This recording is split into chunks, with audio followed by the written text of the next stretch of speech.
Hello সবাইকে, আসসালামু আলাইকুম। আপনাদের সবাইকে স্বাগতম জানাচ্ছি আজকের ভিডিওতে। এবং আজকের ভিডিওতে আমরা ইন্দোনেশিয়ার একটা ইউনিভার্সিটি, এটা হচ্ছে ইউনিভার্সিটিস জাম্বি বা ইউনিভার্সিটি অফ জাম্বি বলতে পারি আমরা। এই ইউনিভার্সিটি ইন্টারন্যাশনাল স্টুডেন্টদের জন্য একটা স্কলারশিপ, যেটার নামই হচ্ছে university of Zambia scholarship for international students 2024। এই স্কলারশিপটা সম্পর্কে আমরা A to Z ডিটেলস জানবো। তো প্রথমে বলে নিয়েছি, ইন্দোনেশিয়ার একটা স্বনামধন্য বা ওয়ার্ল্ডের স্বনামধন্য কোনো ইউনিভার্সিটি এইটা না। তবে এখানকার যে স্কলারশিপের বেনিফিটসগুলো আছে সেগুলো অনেকটা ভালো এবং অনেকটা কাজের বলা চলে। এবং আপনাদেরকে কেন এই সকল স্কলারশিপ, এই সকল ইউনিভার্সিটির প্রতি নজর রাখা উচিত, এইটা নিয়ে আমি সবার শেষে কথা বলবো। আপনারা যদি আমার সাথে থাকেন তাহলে ব্যাপারগুলো আসলে বুঝতে পারবেন শেষে আর কি। তো আমি একদমই কথা বাড়াবো না, চলে যাব হচ্ছে একদম প্রথমে রিকোয়ারমেন্ট থেকে। এখানে আপনি ব্যাচেলর, মাস্টার্স, পিএইচডি বা ডক্টরাল প্রোগ্রাম, এই ৩ ধরনের প্রোগ্রামে আপনি এপ্লাই করতে পারবেন। এই ইউনিভার্সিটির ৩ ধরনের প্রোগ্রামের উপরই হচ্ছে আপনার এই স্কলারশিপটা প্রযোজ্য হবে। তো ব্যাচেলরের ক্ষেত্রে বলা আছে যে আপনার বয়স হচ্ছে ২১ বছরের ঊর্ধ্বে হবে না, এবং আপনি নন ইন্দোনেশিয়ান বা ইন্টারন্যাশনাল হইতে হবে। এবং আপনি যে হাই স্কুল যে ডিগ্রি বা আমাদের যে কলেজ এবং স্কুলে এসএসসি এইচএসসি কথা বলা হয়েছে, সেটা যেন ৩ বছরের বেশি না হয়। মানে এখানে স্টাডি গ্যাপের কথা বলা হয়েছে, যে স্টাডি গ্যাপ তারা নিচ্ছে, তবে সেটা যেন ৩ বছরের বেশি হয় না। এবং বলা হয়েছে যে আপনার হাই স্কুল গ্রাজুয়েট বা আপনার যে ডিগ্রিটা, সেটা যেন আপনার এডুকেশন মিনিস্ট্রি কর্তৃক রেজিস্ট্রেটেড হয়, এবং তারা কর্তৃক যেন এটাকে তারা হচ্ছে অ্যাক্রিডিটেট করে আরকি। সুতরাং এটা আমরা ইজিলি নিতে পারতেছি যে আমরা যেহেতু এসএসসি দিচ্ছি, এটা কেন্দ্রীয়ভাবে পরীক্ষাটা হয় এবং এটার অবশ্যই এটা অবশ্যই আপনার ক্রেডিবিলিটি আছে আরকি। এবং বলা হয়েছে যে আপনার যে ল্যাঙ্গুয়েজ রিকোয়ারমেন্ট, এটা হচ্ছে এই ইউনিভার্সিটির জাম্বির ইন্টারন্যাশনাল স্টুডেন্টদের জন্য যতটা প্রয়োজন হয় সেটা যেন মিট করে। মানে এখানে আপনার আগে ইউনিভার্সিটিতে রিকোয়ারমেন্ট গুলো দেখে আসতে হবে, তারপর আপনাকে হচ্ছে স্কলারশিপটাতে এপ্লাই করতে হবে। তো এখানে আমরা ইউনিভার্সিটিতে আগে যাইনি, সেজন্য আমরা ল্যাঙ্গুয়েজ রিকোয়ারমেন্টটা বলতে পারছি না। তবে আমি শিওরলি বলতে পারি যে আপনার যদি 6.5 এর আশেপাশে হয়, তাহলে আপনি খুব ইজিলি একটা ভালো স্কোর এবং ভালো একটা প্রোফাইল মেইনটেইন করতে পারবেন বলে আমার মনে হয় আরকি। আমি আইএলটিএস এর কথা বললাম আরকি। এবং মাস্টার্সের ক্ষেত্রে বলা হয়েছে যে আপনার বয়স ৩৫ বছরের ঊর্ধ্বে হবে না, এবং আপনার হচ্ছে একটা ব্যাচেলর ডিগ্রি থাকতে হবে, এবং তার মধ্যে কিন্তু আপনার ব্যাচেলর ডিগ্রি সার্টিফিকেট এবং ট্রান্সক্রিপ্টগুলো প্রয়োজন হবে। সেটা অবশ্যই ইংরেজি ভাষায় অথবা ইন্দোনেশিয়ান যে ভাষা নামে একটা ল্যাঙ্গুয়েজ আছে ওদের। এবং বলা আছে যে আপনার যে ইকুইভ্যালেন্ট ডিগ্রি থাকতে হবে, এবং সেটার জন্য আপনার এডুকেশন মিনিস্ট্রি কর্তৃক আপনার হচ্ছে ওইটা যেন সাপোর্ট করে আরকি। আগের যে কথাটা বললাম ওইটা আরকি। এবং আপনাকে অবশ্যই অ্যাপ্লিকেশন এবং ল্যাঙ্গুয়েজ রিক্রুটমেন্ট, ওইটা আপনাকে ইউনিভার্সিটি অফ জাম্বি ইন্টারন্যাশনাল স্টুডেন্টদের জন্য যেটা, সেটা আপনাকে মিট করে আসতে হবে। এবং ডক্টরাল প্রোগ্রাম বা পিএইচডি প্রোগ্রামের জন্য আপনার বয়স ৪৫ বছরের ঊর্ধ্বে হবে না। আপনার একটা মাস্টার্স ডিগ্রি থাকতে হবে। আপনি সরাসরি ব্যাচেলর থেকে মাস্টার্স স্কিপ করে আপনি পিএইচডি এপ্লাই করতে পারবেন না এখানে। এটা হচ্ছে বোঝাচ্ছে। এবং আপনার একটা স্টেটমেন্ট অফ পারপাস লাগবে, যেটা হচ্ছে আপনাকে ইন্ডিকেট করবে যে আপনি কেন এই পিএইচডি প্রোগ্রামে আসতেছেন, আপনার ইন্টারেস্টটা কী, এবং আপনার রিসার্চ টপিকের প্রতি আপনি কতটা প্যাশনেট ফিল করেন, সেটা আপনার ফিউচারের সাথে কতটা যৌক্তিক, কতটা যাবে আরকি। এটা নিয়ে আপনার একটা ভালো স্টেটমেন্ট অফ পারপাস এখানে এলিজিবিলিটি বা মেইন এলিজিবিলিটির মধ্যেই বলা হয়েছে। এবং এই যে আপনার একাডেমিক রিকোয়ারমেন্ট বা আপনার ইউনিভার্সিটি অ্যাপ্লাই করে যে রিকোয়ারমেন্ট আছে, সেগুলো আপনাকে ফুলফিল করে এই যে স্কলারশিপটা এখানে অ্যাপ্লাই করতে হবে।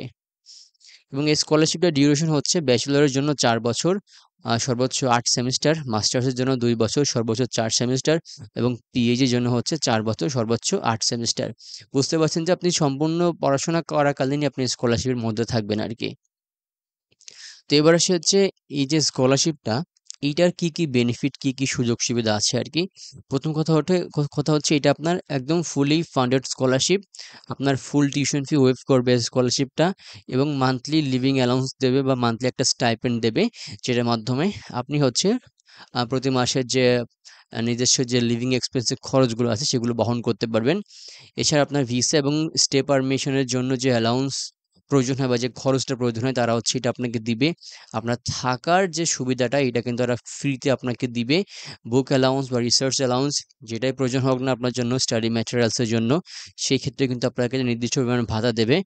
আপনাকে একটা হেলথ ইন্স্যুরেন্স দেওয়া হবে, আপনি তার মাধ্যমে হচ্ছে ফ্রিতে স্বাস্থ্য সুবিধা পাবেন আর কি ইন্দোনেশিয়ায় পড়াশোনা করাকালীন। এবং আরেকটা ব্যাপার হচ্ছে airfare for on economy round trip. একটা ইকোনমি, সরি, 2টা ইকোনমি ক্লাস এয়ার টিকিট দেওয়া হবে আপনার বাংলাদেশ থেকে ইন্দোনেশিয়া যাওয়া এবং পড়াশোনা শেষ করে আবার ইন্দোনেশিয়া থেকে বাংলাদেশে আসার জন্য। তো ভিউয়ার্স, এইটা হচ্ছে মূল ব্যাপারটা। দেখতে পাচ্ছেন যে এখানে আপনার বেনিফিটস এর মধ্যে ফুল ফান্ড থেকে শুরু করে মান্থলি স্টাইপেন্ড, আপনার থাকার, আপনার যে স্টাডি ম্যাটেরিয়ালস কেনা, হেলথ ইন্স্যুরেন্স, আপনার ইভেন বিমানের টিকিটের খরচ পর্যন্ত তারা হচ্ছে দিয়ে দিচ্ছে। অনেক ভালো একটা সুবিধার স্কলারশিপ বলা চলে এটাকে। এবং ২০২৪ সালে যে স্কলারশিপ, এটা আপনার ১লা এপ্রিল থেকে শুরু হয়েছে এবং শেষ হবে হচ্ছে ১লা মে ২০২৪। এবং এর কয়েকটা হচ্ছে ডেট আছে আপনার, বিভিন্ন ডেটে হচ্ছে আপনার স্কলারশিপের আপডেট এবং হচ্ছে রেজাল্ট দেওয়া হবে। সেগুলো হচ্ছে আমি আপনাদেরকে স্ক্রিনে দিয়ে দেবো। আপনারা এখান থেকে হচ্ছে এই ডেটটা নিয়ে নিতে পারবেন। তার মধ্যে অবশ্যই কিন্তু আপনার ডকুমেন্টেশন প্রসেস দেখবে তারা, অ্যাপ্লিকেশন ফর্মটা দেখবে, আপনার ফাইনাল ইন্টারভিউ নেওয়া হবে এবং যারা স্কলারশিপ পাবে তাদেরকে হচ্ছে মের শেষের দিকে হচ্ছে স্কলারশিপ রেজাল্টটা আসলে দেয়া হবে আর কি। ওকে। তো স্কলারশিপ এপ্লাই করতে আপনাকে কিছু পরিমাণ কিছু ডকুমেন্টস আসলে দিতে হবে। তার মধ্যে একটা হচ্ছে অ্যাপ্লিকেশন ফর্ম। অ্যাপ্লিকেশন ফর্মটা আপনার হচ্ছে মাইক্রোসফট ওয়ার্ড ভার্সনে ডাউনলোড করে সেখান থেকে আপনার হচ্ছে ইনফরমেশনগুলো দিয়ে ফিল আপ করে আপনি ওটা হচ্ছে পিডিএফ আকারে সেন্ড করতে পারবেন। দরকার হবে আপনার মোটিভেশন লেটার বা স্টেটমেন্ট অফ পারপাস, আমরা আগে যেটা নিয়ে কথা বলছি।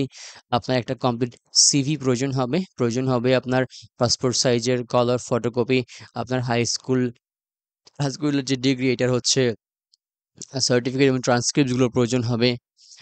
একাডেমিক ট্রান্সক্রিপ্টগুলো প্রয়োজন হবে আপনার ইউনিভার্সিটি যদি আপনি মাস্টার্স পিরিয়ডে অ্যাপ্লাই করতে থাকেন। এছাড়া হচ্ছে হেলথ ইন্স্যুরেন্স বা ট্রাভেল হেলথ ইন্স্যুরেন্সের জন্য কিছু প্রয়োজনীয় কাগজপত্র দরকার হইতে পারে আর কি। ওকে। এছাড়াও আপনি যদি স্কলারশিপের জন্য মনোনীত হন সেক্ষেত্রে আপনার হচ্ছে পাসপোর্টের কিছু ইনফরমেশন প্রয়োজন হবে, আপনার স্টেটমেন্ট লেটারের হচ্ছে স্ক্যান কপিও প্রয়োজন হবে। তবে তার মধ্যে কিন্তু একটা বিষয় উল্লেখ থাকবে যে আপনি ইন্দোনেশিয়ায় পড়াশোনা করাকালীন কোনো প্রকার চাকরি বা জব করবেন না। দেখুন, এখানে আপনার জব করার প্রয়োজনই হচ্ছে না। তারা আপনাকে ফুল টিউশন ফি ওয়েভ দিচ্ছে, প্রতি মাসে আপনাকে বৃত্তি দিচ্ছে, আপনার থাকার সুবিধা দিচ্ছে। সেক্ষেত্রে আমার মনে হয় না আপনার এখানে কাজ করার প্রয়োজন আছে। এছাড়াও আপনি ইন্দোনেশিয়ায় কোনো প্রকার পলিটিক্যাল অ্যাক্টিভিটিস এর মধ্যে যাবেন না, এটা বলা আছে। এবং ইন্দোনেশিয়ার আইন কানুনের বিরুদ্ধে আপনি কোনো প্রকার কাজ করবেন না। এটা হচ্ছে আপনাকে স্টেটমেন্ট দিতে হবে আরকি। ওকে। এছাড়া আপনার হেলথ সার্টিফিকেট প্রয়োজন হবে। ওকে, এটা হেলথ ইন্স্যুরেন্স না, এটা সম্ভবত হেলথ সার্টিফিকেটের কথা বলা হইছে। আ যেটা আপনার সর্বোচ্চ হয়তো ৩ মাসের মধ্যে হইতে হবে যে আপনি শারীরিকভাবে, মানসিকভাবে ফিট আছেন এই আরকি। এছাড়াও আরো কিছু ডকুমেন্ট প্রয়োজন হবে, যেমন আপনার হচ্ছে প্রশংসাপত্র টাইপের কিছু একটা। ওকে ভিউয়ার্স, তাছাড়া আপনারা হচ্ছে এখানে একটা ছবি পেয়ে যাবেন যেখানে আপনার এই যে স্কলারশিপটা আছে এটার মেইন যে পার্সপেক্টিভ, মেইন যে ইনফরমেশনগুলো এখানে দেওয়া আছে। তো এর মধ্যে একটা জিনিস আছে, সেটা হচ্ছে আপনার স্টাডি ফিল্ড। আপনি কোন কোন বিষয়ে এখানে পড়াশোনা করতে পারবেন। Bachelor of government studies, bachelor of agriculture, bachelor of political science, bachelor of legal studies, bachelor of management, bachelor of education administration, masters of English education, masters of management, doctor of education, doctor of economics, এইগুলো এখানে উল্লেখ আছে। তবে আপনাদেরকে আমি অনুরোধ করব আপনারা কাইন্ডলি ইউনিভার্সিটির মেইন যে ওয়েবসাইট আছে সেখান থেকেই আপনারা হচ্ছে এই যে কি প্রোগ্রামগুলো আছে এগুলো আপনারা জেনে নেবেন। এছাড়া তাদের সাথে কন্ট্যাক্ট করার জন্য এখানে ওয়েবসাইটের লিঙ্কও দেওয়া আছে। আপনার হচ্ছে ইমেইলের লিঙ্কও দেওয়া আছে। আপনারা সেখান থেকে তাদের সাথে যেকোনো ইনকোয়ারির জন্য প্রয়োজনে যোগাযোগ করতে পারবেন আরকি। এছাড়াও আপনারা এই ভিডিও ডেসক্রিপশন বক্সে অবশ্যই এই যে স্কলারশিপ আছে এইটার যে মেইন ওয়েব লিঙ্ক এটা আপনাদেরকে আমি দিয়ে দেওয়ার চেষ্টা করব। সেখান থেকে আপনারা একদম ডিটেইলস আমি যেগুলো বললাম এগুলোই পাবেন আশা করি। তাছাড়া ইনকোয়ারির জন্য আপনারা ইমেইল তো পেয়ে যাচ্ছেন। ১ম এ বলছিলাম যে আপনারা আসলে কেন ইন্দোনেশিয়া বা এশিয়ান কান্ট্রিগুলোতে ফোকাস করা উচিত? ইউনিভার্সিটি বলেন বা স্কলারশিপ অপরচুনিটি ভালো হইলে আপনাদের সেখানে যাওয়া উচিত।